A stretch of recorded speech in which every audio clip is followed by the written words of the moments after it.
Hi everyone, I am here tonight with Steph Yarrow, who is going to be talking to us about getting into tech via an alternative route, by not by going to university, but following a trainee program, like an apprenticeship. And we're going to be exploring that and just kind of seeing and finding out about how her journey unfolded along that route. Now, just quick introduction to Steph. So I met Steph probably about 2.5 years ago now, I think. So Steph is a member of Women in Tech York. You might have seen Rebecca that I spoke to a couple of months ago. She was talking about Women in Tech York. Steph is also a member, and I was very lucky to meet her. And over the last couple of years, I've really got to know her and just see her kind of really step up. Now, one of the places you might recognize her from is that Steph really kind of threw herself into the Visibility Challenge back in June and won the sort of the star prize of kind of the amount of things and the engagement that she had, but also through kind of answering the challenges, she won some sessions with me. So that's also helped me get to know her even more. And I'm really pleased that she's kind of put herself forward and said, yeah, I'll share my story, because I think she's got a great story to share, so that's what we're going to be doing tonight. So hi, everyone. Good to see you. And thank you for joining us, Steph. Thank you for coming on. Not a problem at all. Thank you for having me, and hi everyone. So the first thing I was going to do, Steph, is ask you to tell us a little bit about you and your link with tech. What is it that you do now? Okay, so yeah, my name's Steph. I have worked in tech for about 3.5 years now. I am currently a IT support analyst, but I wasn't always that. I started off as an IT support trainee, which it was probably the longest 3 months of my life working as a trainee, but I'll get to that later. And I really enjoy the customer service base of things, but on a sideline, I'm also studying archaeology with the University of York, and I'm currently studying the practice of archaeology, which is the last and final course to what is equivalent of a first year degree. So yes, I have a lot on at the moment. Doodling a load of things. And I think I seem to remember that back in October, we talked about not doing so much during, in August, talking about not doing so much during October because you were doing lots of things. But anyway, somehow we're here. Yeah. And going with what comes up. And that's what I love, that you kind of, I put a call out and you just went, I think I should do this. And then you went for it. Yeah, I won't say I'm not nervous right now, but I've took both feet, jumped straight in, so we'll see how it goes. Yay. So let's go back a bit, because your journey in tech is probably different to quite a lot of people's, and I want to go back to college and A levels and just tell us about your experience of college, your experience of A levels, how you decided to do what you were deciding and thinking about then to do as a job. So when I left school, which was back in 2012, I didn't really have a clue what I wanted to do. I had a vague idea. I wanted to. I'd had lots of different ideas. I wanted to be a journalist. I wanted to be a historian, a teacher, everything you could possibly think of, probably that came to mind. And in the end, I decided to follow the historic route because I really loved history. I loved the discovery, etc. And so I'd applied to do 4 different A levels. I went to the open day and they told me that I couldn't do the A levels I decided because I didn't have the GCSE grades. So they turned around and told me I had to do a level 3 diploma or basically go somewhere else. I'd already declined my offer for Joseph Roundtree's. So York College was basically my only option, really. So I went through the process of deciding a level 3 diploma and ended up in print-based media, which I did enjoy, but I just knew that it wasn't what I wanted to do. So it's quite different from, print, did you say print-based media? So Print-based media, yeah. yeah, so very different from going down the history route and kind of that side of things. Yeah. Definitely. I mean, the A levels I wanted to do was history, geology. Sorry, it was 5 A levels: history, geology, archaeology, English literature, and there was something else as well. Yeah. But I couldn't do any of them. So it's a bit weird. Excuse me. And so at the end of my 2 years doing the level 3 diploma, they turned around and said it was either university or a full-time job. And at this point, I was quite confused. I didn't know which direction to go. I quite enjoyed the print-based media course. I was trying to decide whether I wanted to follow that route or a different route. And I kind of changed my mind and wanted to be a journalist. So I explored the route of going to university, but I just thought it wasn't for me because I didn't entirely know whether that was where I wanted to be. And to me, it was going to be a waste of 3-4 years at university if I didn't come out with something Mm-hmm. of where I wanted to go. And plus the costs as well. It was just a waste of money. So the college spoke to me and basically said I was young enough to do another level 3 diploma on top of what I already had, free of cost. So I ended up going a completely different route and doing a level 3 music diploma instead. Was Which there is an option to do journalism, or was that just not there and you decided to go for music, or how did that? there wasn't really an option for journalism. Yeah. So the print-based media course was their journalism side. Mm. Um, but I knew I had a love for music because at the time I played the flute, and I'd been in every music class there possibly was at school. So another one of my loves, and I decided just to follow it. Don't get me wrong, it was a very good course. But by the time I left, it was a bit like, what do I do? Where do I go? Mhm. Um, so I spoke to a careers advisor there. Honestly, they weren't very helpful. They might have changed by now, but they weren't very helpful when I was Yeah. there. And they basically set about trying to decide where I would go and what I would do with my future. They turned around and told me to do a quiz that asked me loads of different questions about what I liked, what I wanted to do, where I wanted to go, etc. And it came up with a long list of different jobs that included things like gardener, librarian, everything possible you could possibly think of. So he told me to look over the list and come back like a week later. I went back a week later and he told me, did I have an option off the list? And I went, no, there's nothing on there that I want to do. So in the end, I stopped going because it was just like, this is a waste of time, a waste of an Mhm. hour. I kind of decided where I wanted to go. It was just getting there, and plus I Mhm. didn't have the A levels or the degree to get there either. So it was going to be an experience route if I did go where I wanted to go. Um, so at the time I was in retail, doing a little part-time job at B&M on Clifton Mill, Mhm. and I was there for another year-ish before I finally kicked myself up the bum and decided that I wanted to go elsewhere, realizing that I didn't want to be in retail for the rest of my life. So So with the help so of yeah, so let me just ask, because this is a question which was the how are you feeling at that point when you're leaving college? Like, you had some crappy advice from a career counselor, quiz, whatever it was, and I guess part of it was that you'd done so many diverse things and were interested in so many things that when you answer those questions, it's like, well, you could do anything, whatever it is that you want to do, go for it. But that's not much use, is it? not So really. how did you feel when you left college, going kind of back to B&M and or staying at B&M and sort of working there? What was going on for you then?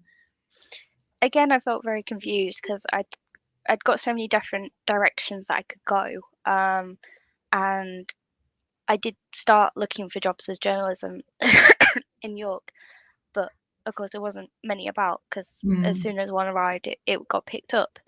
But like most jobs really. But um, it was a bit like I kind of say Russian roulette. It was kind of Mm. just pick something and go for it. Mm. So I decided to go back to my passion of history, and I thought back to a field trip we had in year 9 which we went to sorry, the France and Belgium battlefields.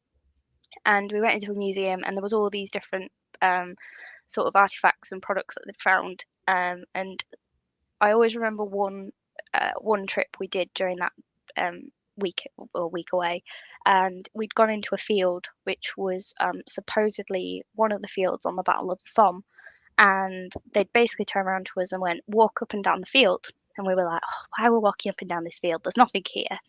And then we got halfway up, and they told us that there might be bullet casings that we could keep if we found them. So, of course, that made us more interested, and this made me really eager to find one. Of course, never found one, but it was the thing of, It got you oh, I interested. could find it. Oh, Yeah. I could. What else could I find? What else could I find that's related to this? And then later we went to a museum, and it was just full of things I'd found, and it just kept getting me more and more interested. And I mean, the wars are one of my favorite topics. Don't ask me why. It is. But alongside the Tudors, I just have a really, really passionate effect for them. Yeah. Anything you ask me, I can probably relate to it. And it just made me think how much these people had gone through, and I wanted to know more. And on the last day, we went to a memorial, and I found the name of my second cousin removed on this memorial, and it just made me kind of link to them, even though I've never met this person at all. It was just kind of like, you're related to me, you're on this memorial, wow, sort of thing. And it just made me want to learn more about the history, more about what had happened, where he was from, etc. So there was a field as we passed, and I always remember it was called the sausage field. And Okay. the guy turned around to me and said, "That's where your second removed cousin was basically blown up." And I went, "What?" So we Wow. basically went to investigate this field, and it was just like I'm standing where he could have been. Um, and it was just incredible. And I just from then onwards, it was just like, right, that's where I want to go. That's what I want to do. Um, Even So if I you, followed the historic route, it didn't matter and, to me. and what I'm hearing in that, in what you said, because journalism is about telling stories, Yeah, and then it's almost like archaeology is telling the stories of the past, and there's definitely a link there, isn't there, of that kind of well, that's the connection I'm seeing anyway, of kind of yeah, getting in, definitely. telling stories, exploring people's lives and how they lived, and kind of, yeah. So that was kind of, as you came out of college, had you decided that that's the route you wanted to go already, or is that something that emerged from these careers discussions, or just kind of It bubbling up? Yeah, it kind of bubbled up. I knew I had a passion for it, but I wasn't Mm, entirely sure which career route I could take. So it wasn't until we actually got a booklet through the post, and my mum showed me all these archaeology courses that we could do, that I actually just thought, I'm gonna go for it.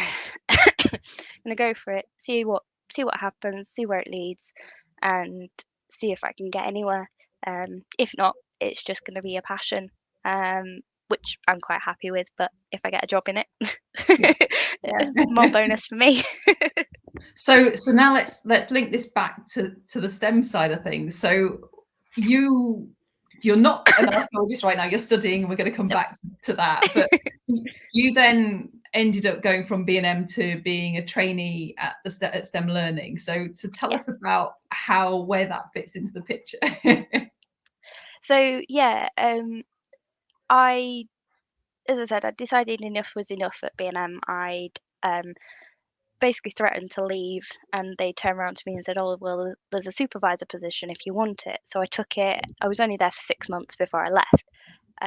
But in the meantime, I was sort of I'd put my CV on several different job websites, and out of the blue, a jobs company rang me to say they wanted to speak to me about my CV and everything else.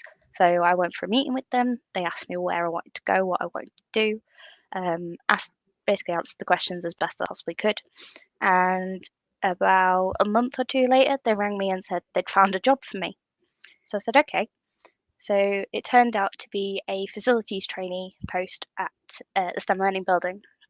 So I thought, why not go for it, see what Yeah. happens. So they helped me through all the questions that they might ask and things like that. The day I went was the end of September, or middle of September, sorry. And I went and I was an hour early. So I ended up wandering around the campus, and it was a very, very warm day. So black wasn't the best option to wear, but hey.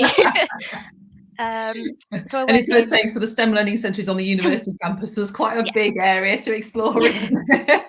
Definitely, and there wasn't much shade, so when you sat down, you still had the sun beating on you and everything. But yeah, ended up going in about 10, 15 minutes early because I just thought, well, it's going to be cooler in the building. Went in and spoke to the receptionist, and she was like, "Oh yeah, not a problem. We'll get somebody down." And it ended up being a lady in HR that showed me around the building, and I fell in love with the building at first sight. Loved it to bits. It is amazing. I've had a It's tour, a it's gorgeous like building. And so she sat me down in the resource centre and we grabbed a coffee and stuff. And she basically said, um, basically asked me a few questions about me and why I wanted it and etc. And I burst into tears in front of her. And she turned around and went, "It's okay, don't worry. You really want this, don't you?" And I said, "Yes, I do." I said, "I just want to get out from where I am. I don't really care what it is at this point. I just want to get out. If I get the job, I get the job. If I don't, I don't." And she was like, "Don't worry, dry your tears. It's fine. This, that, and the other." And took me to the toilets, cleaned myself up, and went into the interview. I've never had an interview like it, but it was three people asking questions, and me sat the opposite side of the table. So it was quite scary because I was like, Mm. "Oh, okay, there's three people versus me. How's this gonna work?" So they asked all these questions. I answered them as truthfully as I possibly could. Um, and I went out and I just thought, well, I've done the best I possibly can. Um, I'll see what happens. And they told me it could be a week or so before they make the decision. So I was like, fine, doesn't matter to me. Um, Skipping ahead, the job uh, recruitment agency rang me about an hour later, telling me they'd been on the phone to HR and they wanted to offer me the position. Again, I burst into tears in the middle of town, which was quite embarrassing. So went home, messaged my deputy manager at the time and said, "How much notice do I need to give?" He turned around and went, "You can leave tomorrow." And I was like, "Right, fine, easy for Okay. me." They was like, "Bring in your notice tomorrow and you can basically leave." So I wrote my notice that night, handed it in the next day, and a week later I started at STEM. So I spent a year and a half as a facilities trainee Mhm. before I decided it just wasn't for me. And I started mucking things up that were so simple just because I didn't want to be there anymore, or I didn't want to do the role. Mhm. So And um, I guess facilities was kind of making sure everything worked smoothly and yeah, put together it, and it kind of it was basically maintaining the building and yeah, making sure everything was perfect, like painting the walls, cleaning the doors, etc. And yeah, don't get me wrong, some of the jobs were brilliant. I loved doing them, but other stuff it was like sweeping the yard of all the leaves, and yeah, it just got kind of boring. So I started mucking things up, and I didn't mean to. It was just I, I didn't want to be there, sort of thing. yeah. And my my line manager at the time saw this and basically said, "You don't want this anymore, do you?" And I said, "If I'm honest, no." So he told me to make a appointment with the head of HR. So I did. Went to tell her my feelings. Went to tell her that I just basically, in so many words, wasn't interested in facilities anymore. And I basically, was there any option for me to stay at STEM? And she turned around and said, "Well, at the moment, there's no vacancies, but we can I can have a look and see what we can do." So she said, "Give me a week and we'll see what we can do." So I said, "That's fine." I said, "I'm in no rush, but I said, just to let you know, in the process, I will be looking for other jobs." So she said, "That's fine." And about 2, 3 hours later, the head of IT turned up and said, could they have a private word with me? So I said, yeah.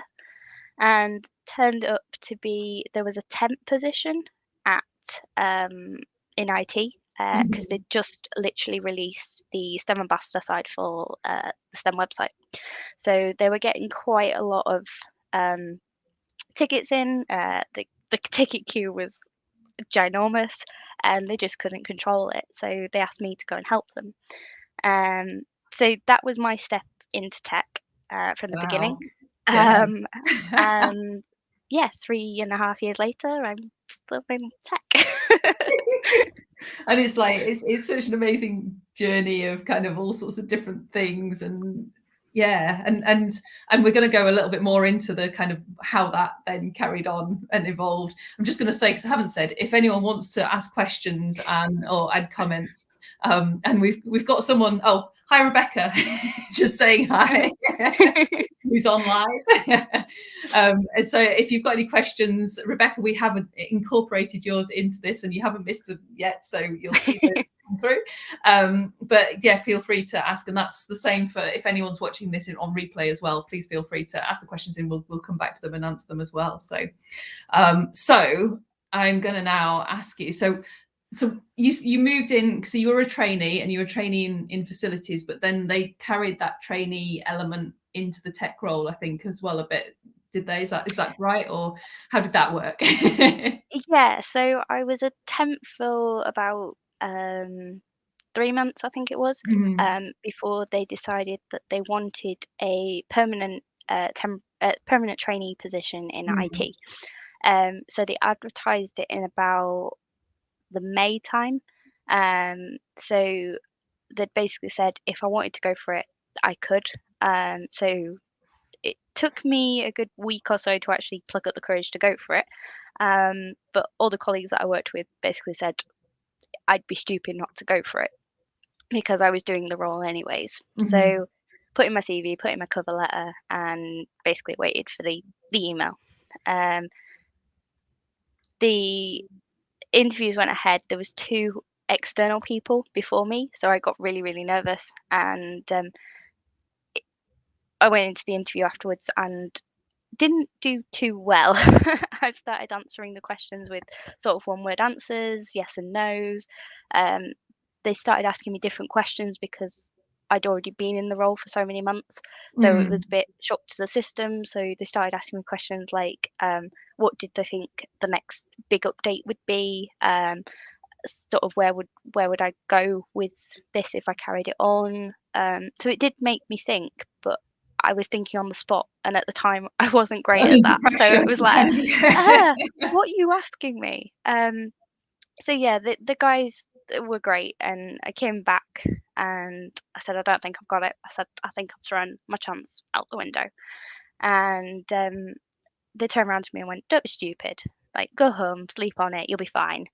So the next day I had a training course, which was very nerve-wracking because I was sat the whole day waiting for an answer. And yeah. every time they came into the room, I was like, oh, are they here for me? And then they'd walk out again, and it's like, oh, okay, they're not here for me. And it wasn't till lunchtime that afternoon that the head of IT and the HR lady who had shown me around had basically pulled me into an office. And the head of IT turned around to me and went, the job's yours if you want it, but we want to make sure that you actually want it because it just didn't come across in the interview. And at that point, I started welling up because it was just like, I really want this job. It's what I like doing. And I said, yes, I want it. I said, I do apologize. I said, that was not me in the interview. I knew as soon as I came out that I didn't give it my best shot. And I was so nervous that I'd be leaving STEM at the end of the week, sort of thing. And he went, no, no, no, it's all yours if you want it. So I said, yeah, yeah. So then we had to break the news to Ryan, who was the facilities manager, and tell him that I was leaving him and coming to IT full time. So I mean, the guys that work with supported me 100%. Yeah. They believed in me. The line manager I had at the time helped me through so much. She checked my cover letter. She told me everything that I was supposed to say and wasn't supposed to say, and it just got to the point where I felt like at home. Yeah. I felt like, yes, okay, I was the only female in the team, but I just felt at home. I felt like I could tell the guys anything. They were so helpful with developing. everything that I needed to know. One of the guys who left shortly after I'd got the job, I felt so sorry for him because I was asking him 20 questions all the time, and I was like, I should really stop doing this, but I need your help. So you kind of just kind of got threw yourself in, like you are as well, and everything, and Yeah. had a proper go and learned as a result of that. Yeah, basically. And yes, at the time I was stuck mostly on the website, just because I'd spent 3 months with it anyways, Mm. and I'd started to get to know the hubs, I'd started to get to know some of the ambassadors, and I'd started to get to know the systems. So they were just kind of like, "Will you carry on with what you were doing?" sort of thing. There's no new projects or anything like that. So I carried on with that, and it just seemed to carry on and carry on and carry on. And by this point, my line manager had left very suddenly. So I had nobody that I could talk to, nobody I could figure out where I was meant to go, what I was meant to do. And I hadn't really got a step by step guide, if you like, of how I was meant to progress through this Mm. trainee role. And it turned out that there wasn't really one, or what I was meant to do, I couldn't do because I ended up with the nickname of Website Guru, and it just kind of stuck with that. And Yeah. any problems that were the website, they came to me. Any support queries for the website came to me, and I just felt trapped in a box, and I couldn't get out. So you Um, kind of come into this team, taken on the website, got really kind of become an expert in it, but then there was nowhere left to go from there. That was going to be your role forever if you didn't say yeah, anything about it. yeah, Yeah. exactly. And I mean, yes, I coached with it for at least 3 years, and part of me wishes I hadn't. Part of me wishes I spoke out sooner. Um, but at the time, we were going through so many different line managers that I just couldn't sit them down and say, "Where am I going? What am I Yeah. doing?" Yes, I enjoy the customer service side of the website, but I want something else. I want to learn something else. Give me a laptop, give me an iPad, give me anything. Yeah. Um, just give me something. Let me And learn something new. so yeah, that was Yeah. quite frustrating at times, and it got to um, Christmas, not last year, year before maybe, um, and I decided that I was going to have a serious conversation with my line manager at the time, um, who came in basically to fill in the role, and they were looking for somebody else to take over him. Um, the line manager I had at the time wasn't great. He was quite, I don't know, he just came across as he wouldn't listen, or Mhm. if he knew your role, that was what your role was, and you, Mhm. it was literally you were website, you were iPad, you were laptops, that was it.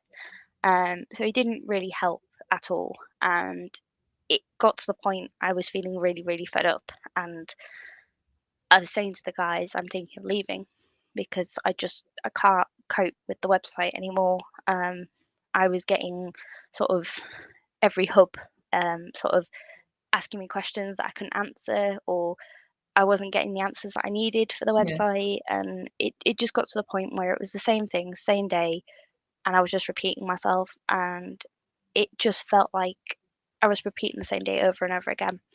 Yeah. Um, so yeah, I basically decided that by um, Christmas this no, not this year, end of last year maybe, um, or year before, one of the two, that if basically I hadn't had sort of any information about how I could progress or what I could do in the process, I'd basically be looking elsewhere because Mhm. I just had enough. I didn't want to leave the guys, but I just had Yeah, enough. you didn't want to So do that same thing no. over and over and over again. So yeah, so I lasted about another year, and then my current line manager appeared, and about 6 months into a job, she turned around to me and went, "Why are you still a trainee?" And I said, "I've been asking myself that same question." So she was like, when did you start in IT? So I said 3 years ago, and I've still not progressed. And she was like, well, everything you're doing is above trainee level. It's not trainee level anymore. Yes, okay, there's stuff that you don't know, hardware, etc., but everything that you do is not trainee level. So she asked me to write down kind of a diary of everything that I'd learned, everything that I'd do, and basically pass it on to her. So I did that. It ended up being about 20 pages long, but I passed it on, and she ended up using the bits that she needed to use. And then in the January of this year, she pulled me to one side and called me and basically said, HR and everyone else have approved your step up to be no more a trainee. So yeah, I was over the moon, and she'd basically had to fight the head of IT to tell me first, because the head of IT wanted to tell me. And So it sounds like there's a little bit of that trainee role was something that was new to them, so they didn't quite have a career path for you, or that it wasn't, and with that kind of turnover of line managers as well, you kind of got missed out as a result of that. And yeah, it was a very hard 3 years. yeah, I tried as much as I possibly could to stick it out, but in the end, it just got too much, and it was like, right, if I don't hear anything in the next year, I'm going, because I yeah, can't stick.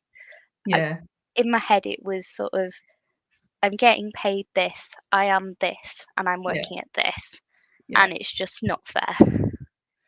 Yeah, and I think there's probably quite a few people recognizing that feeling as well, because it's so easy to get trapped in that and not know who to ask, who to push. And if your line manager's not championing you, then where else do you go? And it needs Yeah, someone that's going to give you the time and the effort to actually kind of help you step and kind of help you speak to the right people and push it through. yeah. So I'm conscious of time. We've been going for 30 minutes already. And I know you've got a course to get to as well. It's fine, I'll be late. Driving off from the university course to come to this. So I've got to ask this one because Rebecca asked it. So how did you find learning on the job?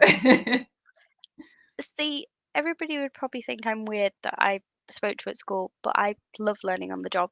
I I was at school. I loved learning. I loved anything learning. I loved anything new, anything old, just to keep me going, sort of thing. And yeah, it was strange to begin with, because it was kind of like, where are all these systems coming from? Where do they connect to? What do they do?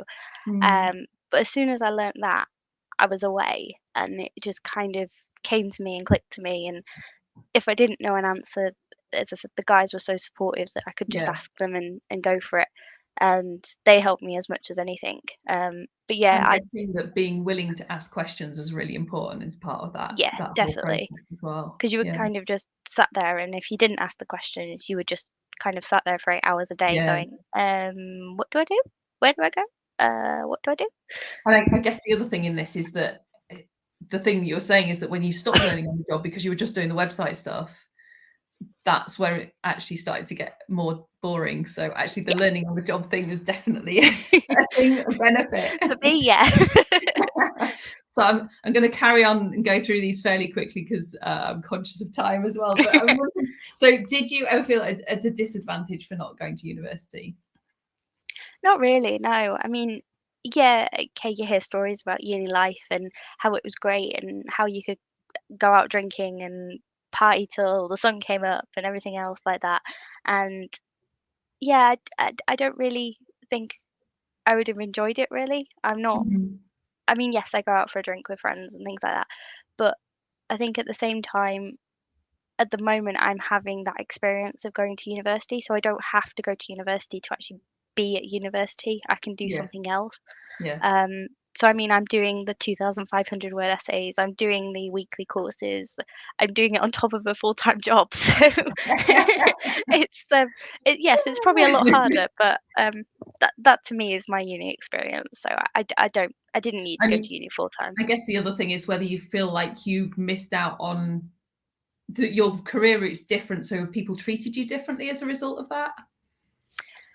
No, I mean the again, the guys at work, they know that I'm doing all these courses and they know where I want to go and what I want to Mm. do, and they've been 100% supported. They've seen me pulling my hair out. They've seen me screaming at my computer because my essay is not loading or my essay is not working or my computer's decided that it's wiped off my essay and things like that. And they've been 100% supportive, so I can't ask anything else from them. That's good. And everyone else that knows me at STEM or sort of I'm friendly with just knows that I get stressed out with essays. Just leave me alone till I'm done. So the next question is that, so where have you got, because you don't have to, have you got an idea of where your career might go from here? Because, and this is what you're demonstrating, is that you don't have to know where it's going to actually enjoy what you're doing and let it unfold. But do you have a thought about, especially with the archaeology degree kind of going on in the background, and do you have any idea where you might go?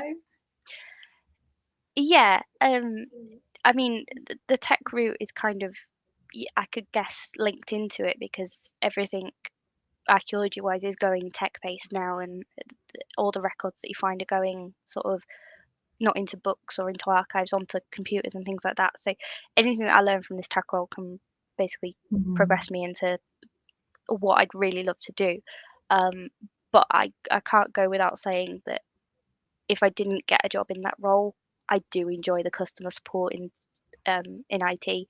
I I don't know, it's just the satisfaction of helping customers that are struggling and knowing that you can help them or Mhm. trying to help them and get them through that process or get them through the struggles that they're having, and just getting to know them. So some of the STEM ambassador hubs email, they're not supposed to, but email me and ring me personally, and we just sit there chatting for like 15, 20 minutes while I'm trying to sort out their problem.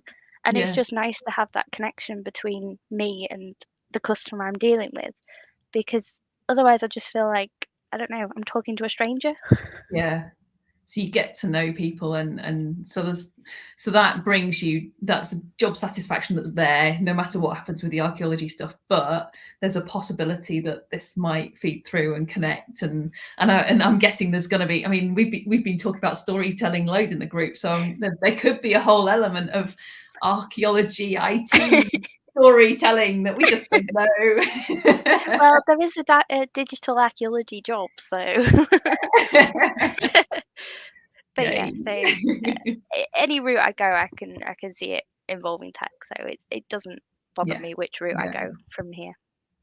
And so, if you could share one piece of advice with your 18-year-old self, what would it be? I tell her to follow the original plan that I had, not dive off. Um, I could have maybe fought more to do my A levels that I wanted Mhm. to do, not just kind of given up and gone, oh well, I didn't get the grades. Um, I mean, yes, exams were never my strong point, but I I could have maybe worked a little bit harder to study that little bit more to get the grades. Uh, there's so much that I'd probably go back and change, but of course you can't That's do that. You've just got to got that keep trust going. in yourself, Yeah, then that actually what you want to do it is possible. Yeah. yeah, definitely. It Yeah. it it was just kind of when they told me that I couldn't do my A levels, everything just kind of faded as if it Mhm. wasn't possible anymore. Mhm. And I now know that it can still be a reality. I just had to take a different path to get there. Yeah. Yeah. Yeah, there's something in that as well, which is that the path you think that everyone thinks you should take to get to a particular place, there are lots of other paths as well that Definitely. that are well worth exploring, and yeah, not giving up just because the first one comes up, the first one doesn't work. I think that's really valuable as well, Yeah, and so relevant to everything else that we do. definitely. Especially in tech as well. Oh yeah. um, Another question from Rebecca, which was, would you recommend the trainee apprentice route? I would to anybody. I mean, Yeah. if you like learning while earning money, um, it's something for you. If again, if you don't know where you want to go or what you want to do, some companies are really really good in supporting you in the trainee and apprentice route. I know some of the people that used to work at STEM have now gone on to amazing job roles. One of the lasses who was a marketing and communications apprentice, they put her through a 3-year course at the college. She ended up coming out with a diploma, and she's now working for cancer research as their Yeah. like marketing officer. So she's gone on to great things. And I mean, don't feel forced into going to uni. It's just college's way of telling you that you have to go on to it, so they look good, in Yeah. my view anyway. Yeah. But Yeah. you don't. You really, really don't. It's not uni or kind Yeah, of going and working as a yeah, not knocking gardeners or anything like that, but it's not because that can be a lovely job, but it's but it's yeah, not qualification type jobs yeah, or nothing. You've yeah. got there's lots of other different routes and there's lots of There, different ways in.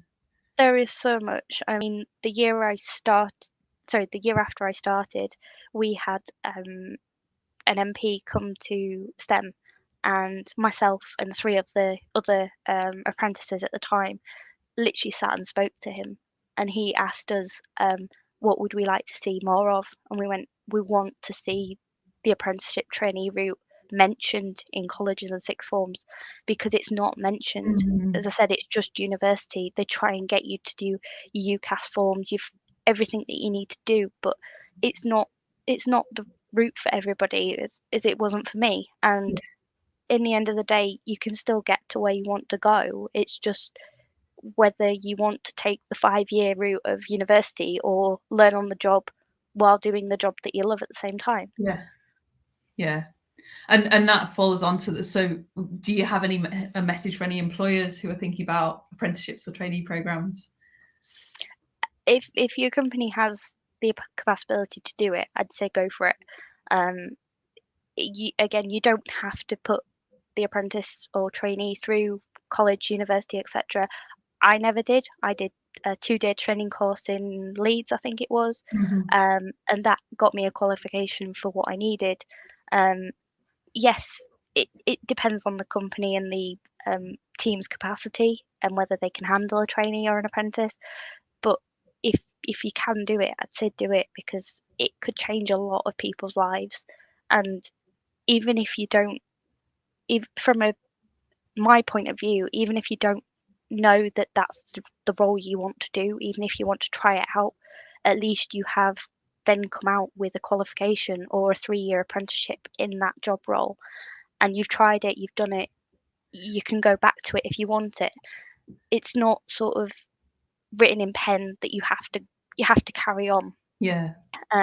So yeah, And I mean, and I guess there's an element of so as a company, you're also suddenly broadening out, especially with some IT jobs are really difficult to find people with the right qualifications. But yeah, let's take a different approach. There are some people, really enthusiastic people out there who yeah, are like you, willing to apply themselves, willing to get stuck in, willing to learn and but learn on the job in a very different way. And so finding and kind of connecting with those people must be valuable. I know so many people that have gone to university and regretted it in a Yeah. way, or quit after the first 2 years or 1 year, because it turns out the course that they thought they were doing for the job role they wanted to do wasn't actually the course they Yeah. ended up doing. Yeah. And yes, okay, that might have been the route they wanted to take at the time, but at the end of the day, they might have taken a different route and discovered that a different way without Yeah. building up debt, building up. Yeah. Yeah. Yeah. So I don't think we've had any other questions come through. Some lovely comments from Rebecca. I think they're mostly from her. um, but the final question I had is how can people get in touch with you if they want to know more about being apprentice or being a trainee or just generally more about your story? What's the best way to get in touch with you? Yeah, so I'm on most social media. I'm on LinkedIn, I'm on Twitter, Facebook, Instagram, and then there's also my email as well, which I can post up later. But yeah, please Yeah, feel free to question it. Um, we'll post the I, link to your LinkedIn and stuff as well. So yeah, yeah, that's definitely. But yeah, if you've got any questions, please feel free to ask me. I'm willing to answer anything, really. If I can get more people to take the route that I took, and I I will be a think happy that's another person. thing to say is that I think you're really good at telling this story. So if anyone wants Steph to come and share their story with them as well, with other people, then she's open to that. I'm telling her she's open to that, but I think So if you want Steph to tell her story and inspire some more people, then please get in touch. I will be happy to do that. Cool. Thank you so much, Steph, for coming along and skipping your lecture. But you'll be getting It's fine. catch up on your archaeology. And we'll see everyone soon. Please do feel free to drop in any questions, anything else that comes up in the comments as well. And we'll see everyone soon. Bye.